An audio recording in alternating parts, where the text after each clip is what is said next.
19일 하나님 12시기도에 오신 모든 성도님들 예수님의 이름으로 사랑하고 축복합니다. 오늘 하나님께서 우리에게 주시는 말씀은 고린도전서 5장 1절부터 6절까지의 말씀입니다. 우리 한 목소리로 함께 봉독하시겠습니다.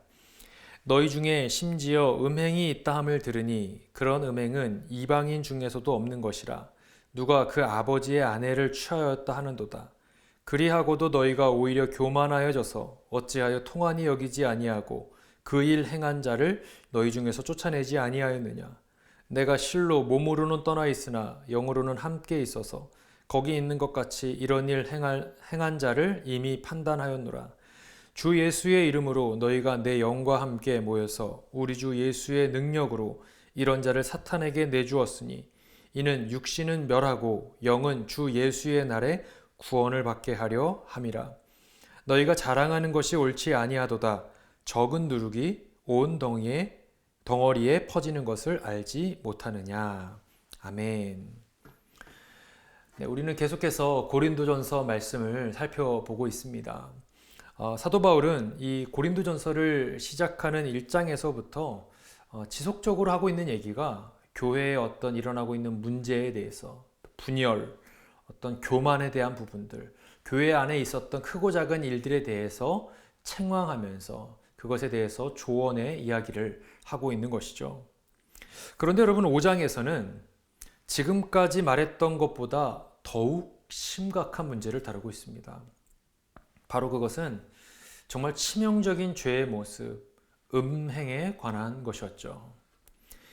지난 목요일에 설교하면서 잠깐 언급하기는 했지만 여러분 고린도는 무역과 상업이 매우 발달했던 항구 도시라고 하는 이 특징 때문에 물론 겉으로는 번성하고 풍요로운 도시인 것은 맞았지만 사실은 그 번성과 풍요를 통해서 오히려 그 깊은 곳에서는 죄악의 모습들이 난무했던 그런 도시가 바로 이 고린도라고 하는 도시였던 것이죠. 갖가지 죄악들이 난무했지만 그 중에서도 가장 심각했던 것은 바로 음란함이었습니다. 고린도 지역의 음란이 얼마나 심했던지 헬라어에 고린디아조마이라는 동사가 있는데 이 고린디아조마이라고 하는 동사의 의미는 고린도인처럼 행동하다라는 뜻을 가지고 있어요. 그런데 사실 겉으로는 고린도인처럼 고린도인 같아, 고린도 사람 같이 보여, 뭐 이런 이야기겠지만 그 실제적인 의미가 무엇이냐? 성적으로 타락해 있다. 매춘에 종사하다. 이런 어떤 비속어로 사용되었던 단어가 바로 이 단어였습니다. 이런 말들이 암암리에 통용될 정도였으니 이 고린도라고 하는 도시가 얼마나 타락하고 얼마나 죄로 물든 도시였는지 우리는 미루어 짐작해 볼 수 있는 것이죠. 그런데 여러분 충격적인 사실은 무엇일까요? 그 음란함이 교회 안으로까지 들어왔다는 거예요. 1절 말씀을 보겠습니다. 시작. 너희 중에 심지어 음행이 있다 함을 들으니 그런 음행은 이방인 중에서도 없는 것이라. 누가 그 아버지의 아내를 취하였다 하는도다. 여기서 말하는 음행은 헬라어로 포르네이아라고 합니다. 이 단어에서 오늘날의 포르노가 나온 것이죠. 이 음행이라고 하는 단어는 공개적으로 드러난 성적인 타락을 의미하고 있어요. 교회 안에 공개적으로 드러난 성적인 타락이 발생했다는 것이죠. 그 내용이 무엇일까요? 아버지의 아내를 취하였다라고 하는 거예요. 여러분, 아버지의 아내라고 하는 것은 계모를 의미합니다. 아무리 계모라고 해도 도저히 일어나서는 안 되는 일이 교회 안에 일어나게 된 거예요. 그래서 바울은 뭐라고 이야기합니까? 1절 말씀을 다시 한번 보면 그런 음행은 이방인 중에서도 없는 것이라고 이야기하죠. 세상에서도 하나님을 알지 못하는 사람들에게서도 일어나지 않는 끔찍한 죄가 교회 안에서 버젓이 일어났다는 거예요. 여러분, 인정하고 싶지는 않지만 사실 오늘날 수많은 교회 안에서도 일어나는 이 모습들도 이런 모습들이 있지 않습니까?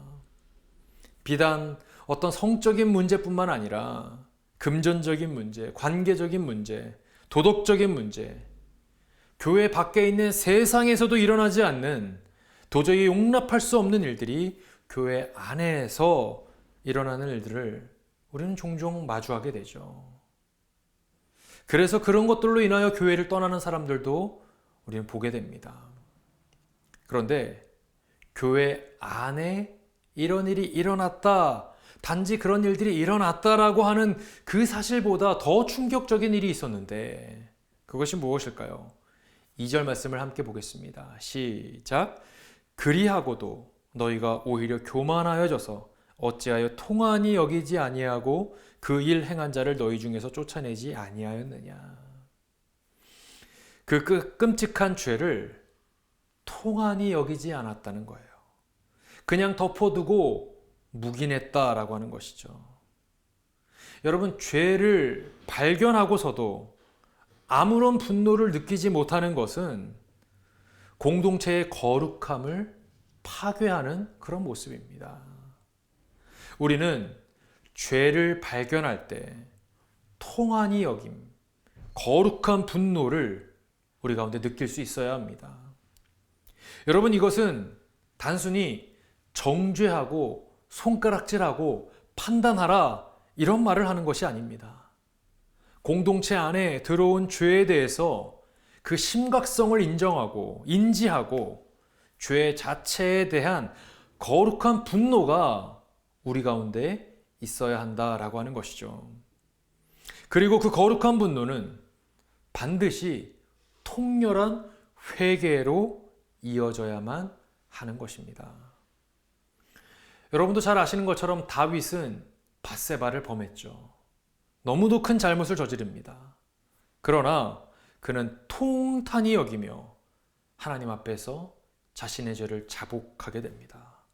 그 내용이 시편 51편 11절에 나오죠. 우리 함께 그 말씀을 읽어보겠습니다. 시작. 나를 주 앞에서 쫓아내지 마시며 주의 성령을 내게서 거두지 마소서.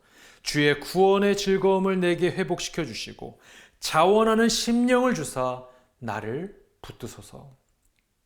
철저한 회개로 하나님 앞에 엎드렸던 것이 바로 다윗의 모습이었습니다. 여러분, 베드로는 어땠습니까? 베드로는 예수님을 부인하고 난 이후에 그는 무감각해져 있지 않았습니다. 뭐 그럴 수도 있지.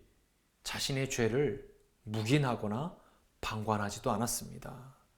그는 밖으로 나아가 심히 통곡하면서 철저하게 회개했던 모습을 우리는 잘 알고 있죠. 여러분, 우리는 인간이기 때문에 때로는 죄에 걸려 넘어질 수 있습니다. 죄의 길로 들어설 때가 왜 없겠습니까? 그러나 그럴 때 우리가 그리스도인으로서 가져야 하는 마땅한 마음은 통회하고 자복하는 심정이 우리 가운데 있어야 한다라고 하는 것이죠. 교회 안에, 공동체 안에 이런 죄가 드러났을 때, 심지어 가정 안에도 이런 죄가 드러났을 때 우리는 그저 쉬쉬하고 묵인하는 것이 최선이 아니라 그것이 그 사람의 죄가 아니라 마치 나의 죄인 것처럼, 마치 우리 모두의 죄인 것처럼 온 공동체가 함께 슬퍼하며 함께 아파하고 함께 회개하는 모습이 우리 안에 있어야 한다라고 하는 것이죠. 그런데 오늘 말씀의 고린도 교회 안에는 그런 모습이 없었다고 성경은 말하고 있어요. 그리고 그런 그들을 향해 사도 바울은 뭐라고 이야기합니까? 교만하다라고 말하며 그들을 책망하고 있었던 것이죠. 그렇습니다, 여러분. 죄를 심각하게 바라보지 않는 태도는 바로 교만입니다. 죄를 심각하게 바라보지 않기에 회개의 필요성도 인식하지 않기 때문이죠. 영적으로 무뎌져 있는 거예요. 그것은 교만으로 연결되는 것이죠. 여러분, 죄를 죄라고 인식하지 않는 모습, 그럴 수도 있다라고 여기는 그 풍토가 사실 우리 사회 곳곳에는 만연해 있습니다. 특히 우리가 살고 있는 이 캘리포니아 땅에는 더욱 그것이 현실적으로 다가오고 있죠. 죄를 죄라고 인식하지 않는 것. 여러분 기억하십시오. 우리가 죄를 바라보면서 물론 정죄하거나 판단해서는 안 됩니다. 그러나 정반대로 침묵하거나 묵인하는 건 역시 교회 공동체가 가져야 하는 모습은 결코 아니라는 사실을 우리는 기억해야 하는 것이죠. 여러분, 사도 바울은 6절 말씀에서 매우 중요한 비유의 말씀을 전하고 있습니다. 여러분 6절 말씀을 함께 읽겠습니다. 시작. 너희가 자랑하는 것이 옳지 아니하도다. 적은 누룩이 온 덩어리에 퍼지는 것을 알지 못하느냐. 누룩을 얘기합니다. 누룩이 퍼진다는 거예요. 번진다는 것이죠. 여러분 이것은 죄의 전염성을 얘기하고 있는 것입니다.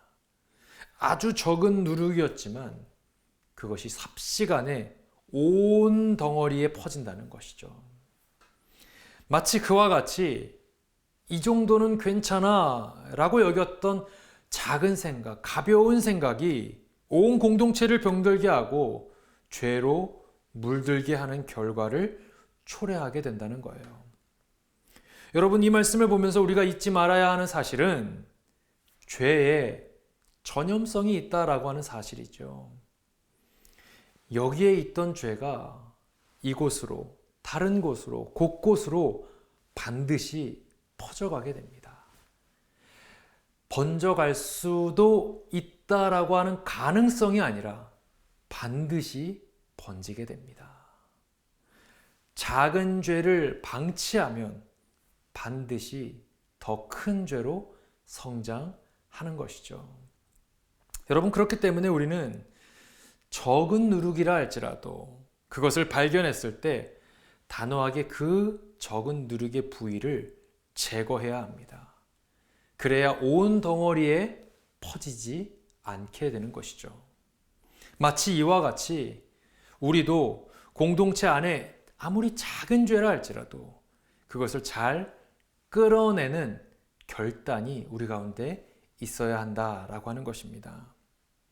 그런 의미에서 봤을 때 어떤 면에서는 작은 죄가 처음부터 잘 드러나는 것도 어찌 보면 은혜다라는 생각을 해보게 됩니다. 그 죄가 감추어지고 이렇게 숨겨지지 않고 드러났기 때문에 우리가 그것을 끊어낼 수도 있는 것이기 때문이죠. 작은 죄가 드러나지 않고 그것이 숨겨지고 감춰졌을 때 결국 그것은 아무도 알지 못하는 사이에 나중에는 도저히 걷잡을 수 없을 정도로 온 공동체 안에 퍼지게 되는 것인데 그 전에 우리는 그것이 발견되어지는 것, 그것이 드러나게 되는 것, 그것으로 인하여 오히려 감사할 수 있어야 한다는 것이죠. 그래서 여러분, 제가 예전에도 말씀을 드린 적이 있지만 우리의 자녀들과 우리의 배우자를 위해서, 우리 공동체에 속해 있는 형제 자매들을 위해서 기도할 때 우리는 이런 기도를 할 수 있어야 합니다. 하나님, 우리 자녀의 죄, 우리 배우자의 죄, 우리 공동체의 죄가 숨겨지지 않고 반드시 드러나고 발각되어지는 그것이 도리어 은혜임을 깨닫고 그것이 드러나는 은혜가 우리 가운데 있게 하여 주시옵소서. 이 기도가 오늘 우리의 기도가 되기를 간절히 소망합니다. 그래야 해서 하나님, 여러분 우리 공동체 안에, 가정 안에 드러나는 크고 작은 모든 죄들 가운데 그것을 묵인하거나 숨기려고 급급하는 것이 아니라 도리어 그것을 잘 제거하고 도리어 더 건강한 모습으로 나아가기 위해서 힘쓸 수 있는 저와 여러분 되시기를 간절히 축원합니다. 우리 함께 기도하겠습니다. 오늘 주신 말씀을 기억하시면서 함께 기도합니다. 하나님, 우리가 속해 있는 공동체 안에 우리 가정 가운데 죄의 모습을 마주하게 될 때 우리가 그것을 정죄하고 판단하는 모습이 아니라 도리어 그것이 마치 나의 죄인 것처럼 함께 아파하고 회개하는 거룩한 분노의 마음이 우리 가운데 있게 하여 주시옵소서.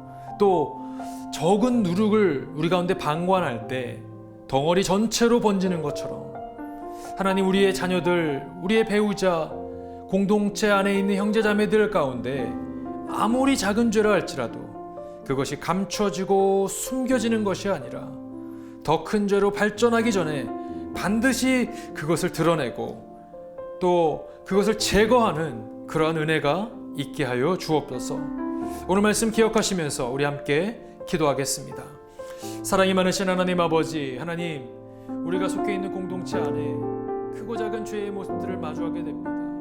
하나님, 우리가 그 죄를 방관하고 묵인하지 않기를 원합니다. 하나님, 반드시 그 죄를 마치 나의 죄인 것처럼 우리가 함께 아파하고 함께 회개하며 거룩한 분노를 향하여 함께 나아갈 수 있는 우리 모두가 되게 하여 주옵소서.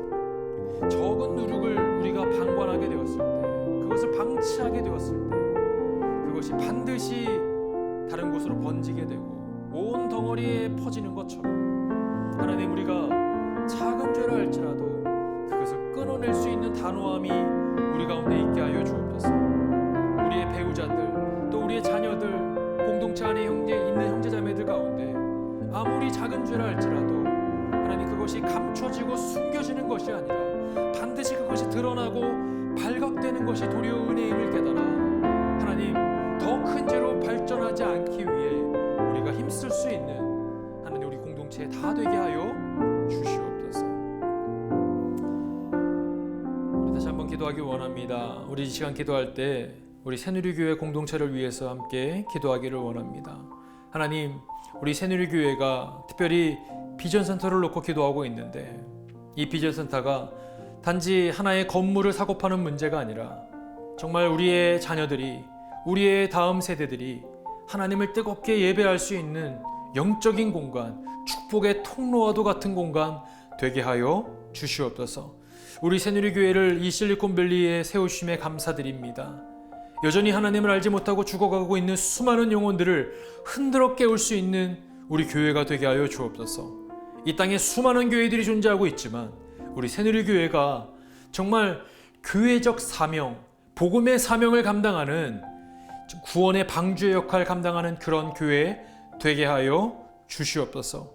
실리콘밸리에 흐르고 있는 악한 흐름들, 그 영적인 흐름을 쫓아가는 것이 아니라 도리어 우리가 그 세대를 거슬러 올라가며 하나님의 말씀을 붙잡고 성령으로 충만한 교회, 복음과 말씀으로 충만한 교회가 바로 우리 새누리교회 되게 하여 주시옵소서. 우리 새누리교회를 위해서 우리 시간 함께 기도하겠습니다. 사랑이 많으신 하나님 아버지, 하나님, 우리 새누리교회를 이 시간 놓고 함께 기도하며 나아갑니다. 하나님을 알지 못하는 수많은 영혼들을 흔들어 깨울 수 있는 우리 교회적 사명을 감당하는 교회가 바로 우리 교회가 되게 하여 주옵소서. 하나님, 이 실리콘밸리에 우리 교회를 세우셨는데 하나님, 이 악한 흐름과 악한 이 세대의 흐름을 우리가 쫓아가는 것이 아니라 도리어 우리가 거슬러 올라가며 복음으로 충만하고 말씀과 성령으로 충만한 교회가 바로 우리 새누리교회가 되게 하여 주시옵소서. 특별히 하나님, 우리가 비전센터를 위해서 기도하고 있습니다. 하나님을 알지 못하는 우리 수많은 영혼들에게 이 비전센터가 복음이 전달되어지는 축복의 통로가 되게 하여 주옵시고, 더 나아가 우리의 자녀들, 우리의 다음 세대들이 그곳에서 하나님을 뜨겁게 예배하고 하나님을 인격적으로 만나는 축복의 통로가 되게 하여 주시옵소서. 우리 교회 세우신 리더십을 위해서 기도합니다. 담임 목사님과 모든 부교역자들, 평신도 리더십들이 마음을 하나로 모아서 정말 하나님께서 기뻐하시는 그 길을 향하여 한 마음으로 나아갈 수 있는 우리 새누리교회 모든 리더십들 다 될 수 있도록 주님 은혜를 베풀어 주시옵소서. 사랑이 많으신 하나님, 오늘 말씀을 생각합니다. 우리 새누리교회 공동체에 속해 있는 모든 가정과 모든 목장들, 크고 작은 공동체가 그 어떤 죄가 발견되었다 할지라도 그 죄를 묵인하고 방관하는 것이 아니라 그 죄를 향하여 마치 나의 죄인 것처럼 함께 아파하고 함께 슬퍼하며 함께 회개의 자리로 나아갈 수 있는 우리 신앙의 공동체 되게 하여 주옵소서. 적은 누룩이 온 덩어리에 삽시간에 퍼졌다고 하는데 하나님 그 말씀을 바라보며 아무리 작은 죄라 할지라도 그것이 숨겨지고 감추어지는 것이 아니라 도리어 드러나고 발각되어짐으로 인하여 오히려 그것이 은혜임을 깨달아 그 발각되어진 그 죄를 향하여 함께 우리가 그것을 끊어내고 절연하며 더 건강한 공동체를 향하여 함께 나아갈 수 있는 우리 새누리교회가 되게 하여 주시옵소서. 감사드리며 사랑이 많으신 예수님의 이름으로 기도드리옵나이다. 아멘. 오늘 말씀을 기억하시면서 죄 가운데 승리하시는 저와 여러분 되시기를 간절히 소망합니다. 어떠한 상황 가운데서도 승주찬